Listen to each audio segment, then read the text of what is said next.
Hello everyone, welcome to the Dad's Our Job podcast FPL show. Rob here. Thank you to everyone who downloaded the show last week. It was really popular and so I'm excited to get going again. But before I do, it's happened again. It's happened again. Tottenham Hotspur, it's happened again. That's right, this past weekend, Arsenal were at the Toilet Bowl at 3 Point Lane, and once again, in a George Graham-esque performance, it was 1-0 to the Arsenal. It's our third away win against Spurs in the league in a row, and we have more wins against Tottenham at the Bowl than they do against us. We were depleted, we were in trouble, we were unsure, but we went there and we got the job done. Okay, enough of me plugging about that. We'll come to it for our big podcast on Thursday. But great result, 3 points, 10 from 4, couldn't be happier. Before I start, I want to stay true to form and give you a little bit of a family anecdote. And I feel like I need to take the gloves off. I don't know if anybody else feels this way, but I feel like I am living in a human version of Tom and Jerry. I feel like I am just running around, chasing my kids through life while they walk around in this dreamlike haze, and I am constantly trying to sort them out. This week, it's breakfast. Danny's downstairs trying to make his own breakfast, and I'm upstairs getting Alea dressed. By the time I come downstairs, his banana is next to the milk, unchopped. He likes to make a milkshake. And he is dancing to the theme song from Beetlejuice. And I'm just like, dude, we have to leave for school in a minute. And he's standing there in his pajamas looking at me like I've ruined his day. And I'm just thinking to myself, mate, you are making our lives harder right now. So I don't know if anyone else is feeling the same. I don't know whether he's testing his boundaries. But oh my word, breakfast has been rough this week. And we need to work it out. Otherwise, we are just going to get more and more down into this kind of Tom and Jerry way of living, and I am not for that. So we'll see. I'll keep you updated. I'd like to say I feel better now I've gotten that off my chest, but actually now I have to talk about this week's FPL review, and I'm not sure what's been worse, parenting my kids this week or FPL. So here it goes. I finished the week on 46 points overall, which is quite possibly my worst week for some time. However, it has been that way for many players, so that does soften the blow slightly. Fortunately, I captained Haaland and took 26 points from him, and Bruno finally returned with a 5-pointer because he assisted. I was not impressed with the yellow. Then there was no Pedro in the Brighton lineup, having played midweek for his international team and then came back and was unfit to play. So that was also incredibly frustrating because he's been in good form. And everyone else in my team were 1s and 2s. As the great Jamie O'Hara, and I say that with irony, would say, it was an absolute shambles, and I am really pleased to see the end of this week. I started the week at 2.1 million and I dropped 700,000 places to 2.8 million.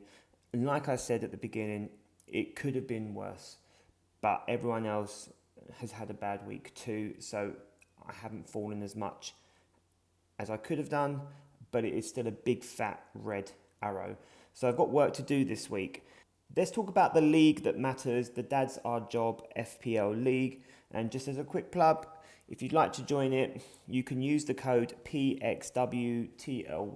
There's lots of teams on there and it's really good fun. I dropped from 6th to 9th. And I can kind of swallow that, I think, given the outcome of the week.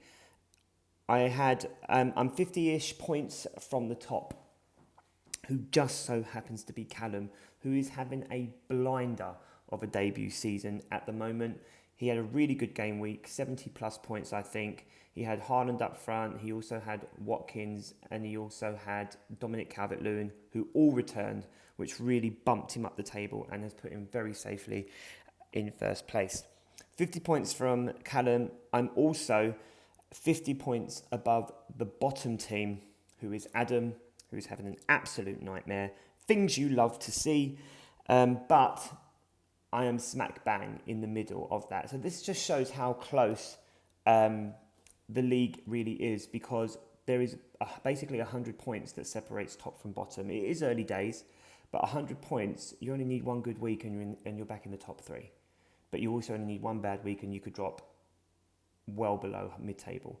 So there is still a lot to play for, and I'm still very confident that I will do well this season. But this hiccup of a 46-pointer, which was below the average, I must say, leaves me with a lot to think about, shall we say. So plans and strategy for this week. My original plan was to wildcard in game week 6. Now, game week 4 was so bad that Sunday night I nearly activated my chip because I was so frustrated. But I managed to put my phone down, not look at the app, and I didn't activate the wildcard. And I'm really pleased I didn't. There is a lot going on in my team though. I currently have Isak and Pedro who are flagged with injury. I was going to hold both of those players this week, so hopefully I won't need to sacrifice my transfer there. If I do, these are the current players I'm considering as my one game week punts ahead of the wildcard in game week 6. Vardy plays Everton, Welbeck plays Forest, and Dominic Calvert-Lewin plays Leicester. I'm interested in these players because they're relatively low owned. Vardy has 8.5% ownership. Dominic Calvert-Lewin has 3% ownership, and Welbeck is a little bit higher at 18%, I think. So they have good fixtures, and as one game week punts, they could offer me a nice differential, get some points on the board, and hopefully project me up the table. And when you look at people like Vardy, actually his fixtures aren't too bad going forward, so he might be worth buying and keeping anyway. If I don't need to make a transfer up front, then I'm probably going to go for the boring one again in defence. I'm really having trouble with my defence this year, and I can't quite find the right combination yet. I could put in an enabler because I'm sick and tired of looking at Munoz, who is blanking every week. He's creating chances but not taking them. So I don't trust the Palace defence.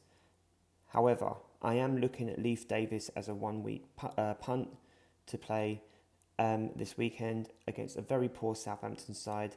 He has 2 returns in the last 2 game weeks, and he could be a good enabler going forward as well, actually. He's another one that could be kept and kept on the bench and brought in occasionally. So, to round that up, if my hand is forced and I need to make a change up front, I'm looking at Vardy, Welbeck or Dominic Calvert-Lewin. And if that isn't forced, then I will be looking at replacing Munoz with Leif Davis at Ipswich, which will save me about 0.5 million and will be handy to have going into the wildcard. So we'll see. For captaincy this week, I'm going to go a little bit rogue, and I think I've got to really. I've got to back my boys. They've been incredible this year defensively, so I expect them to keep their little run against Haaland going and limiting him to a 0.0 XG. So this week, I will not be captaining Haaland. I will be captaining Salah, who I think has a really good fixture, something really meaty, and I think that he could do really well. It's Bournemouth at home. Liverpool tend to be quite good at home. They're going to be hurting after losing at the weekend to Nottingham Forest. So King Mo will be the captain this week. Haaland will be vice captain, but I do not expect him to return because I think the boys will get the job done. Fingers crossed on that one. I did put a little thread out about questions this week, but I think FPL Threads is a little bit of a slow burner. It's great on there and the community is slowly building, but it is a bit of a slog. If you like to talk FPL, hit me up. My @ is RobHorton86. It would be great to see you on there, and I would follow back as well. but questions weren't very forthcoming. I did have Tabs from the Grove podcast drop me in with a little question though. The question was, and I think it was actually quite a thought-provoking question, the question was, what do we think of Tottenham?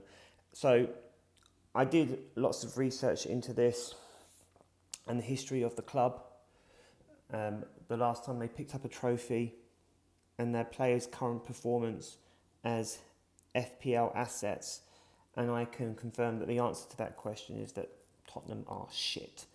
So thank you for that question, Tabs. Really good question, and I enjoyed researching it. And next week, maybe I can get some questions centered around FPL. But to finish, thank you for listening in. Remember to join our league. It's PXWTLY. It would be great to see you on there.